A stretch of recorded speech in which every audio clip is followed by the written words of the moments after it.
here, Pokemoshpitbeta. My name is Etika, and I bought a battle to the Pokemoshpit about, I would say on, it was July 12th, yeah, there we go. And July 12th, I had a battle for you guys, and it received amazing reaction. Like, I've never had a video be that much, like, I've never experienced that before. And just to be honest, I mean, I really do appreciate the fact that you guys were just able to provide so much support and so much love for just the thing I was doing. So I just want to thank all of you at Pokemoshpitbeta from the bottom of my heart.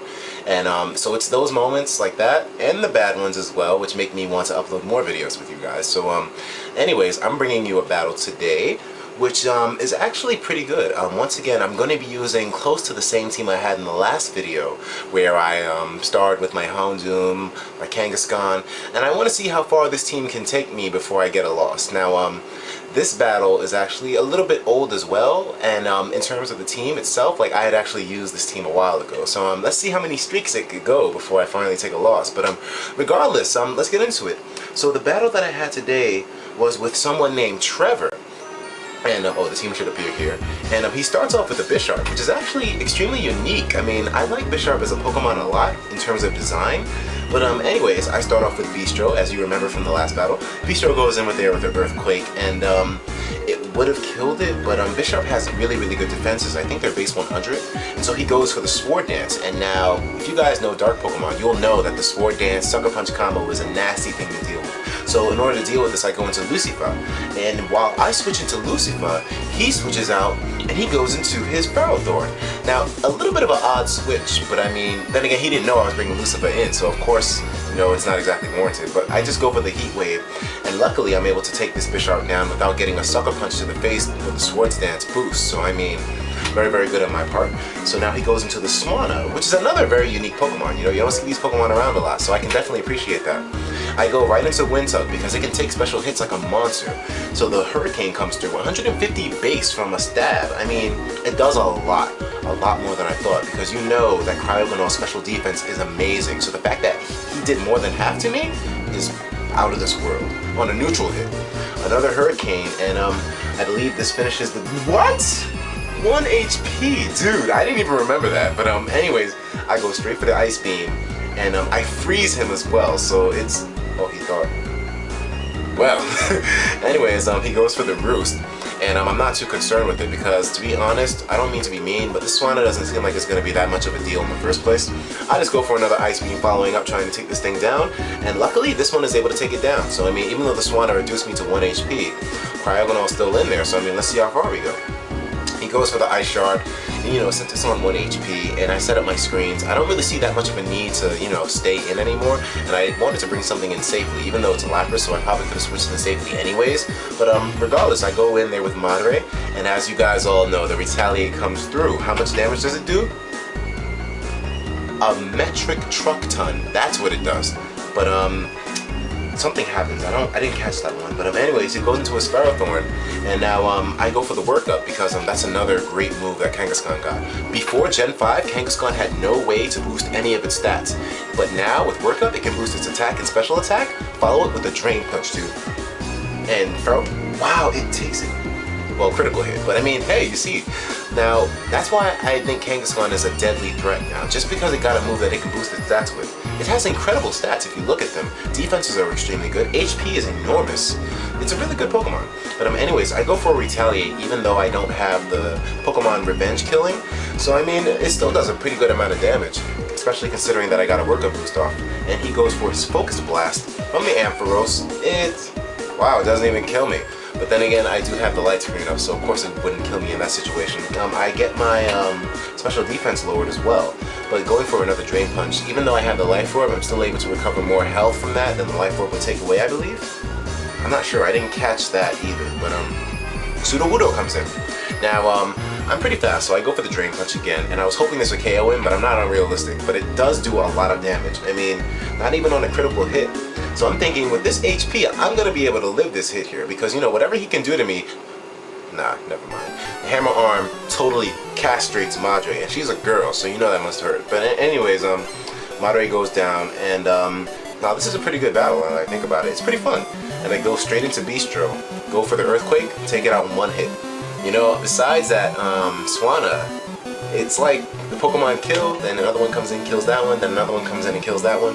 I love revenge wars. Revenge wars, yeah. Anyways, I go for the Rock Slide on Bistro, take out this Lapras, finish it off, and that is the end of this match. So yeah, Trevor, it was a great battle. You know, I mean, the Pokemon were definitely a bit more unique than in my other battles, but it was still pretty fun. But don't think that's the end of the video though. I have plenty more content for you guys. As I said, you know, I'm going to be delivering a lot more often. I'm going to make sure I stay punctual, make sure I keep up my consistency, and to be able to provide videos for you guys. Excuse my like mistakes or typos in what I say, because it's kind of late. It's like 1:47 a.m. But I want to do these videos and definitely get them out there so you guys can enjoy them. I mean, you guys want to see competitive battling, right? So this is what we're here for. Anyways, continuing on. So now we're going into the next battle. This one is against John, who's somebody I also met in the Smogon Wi-Fi Finder, and he leads off with the Tyranitar with the sand stream, right? And so now I lead off with Bistro once more, and I thought that he would switch into a Pokemon that's different from Tyranitar, so I go for the Rock Climb because it's stab, but he stays in, so that's where I mispredict. But it still does a lot of damage, even though it's resistant.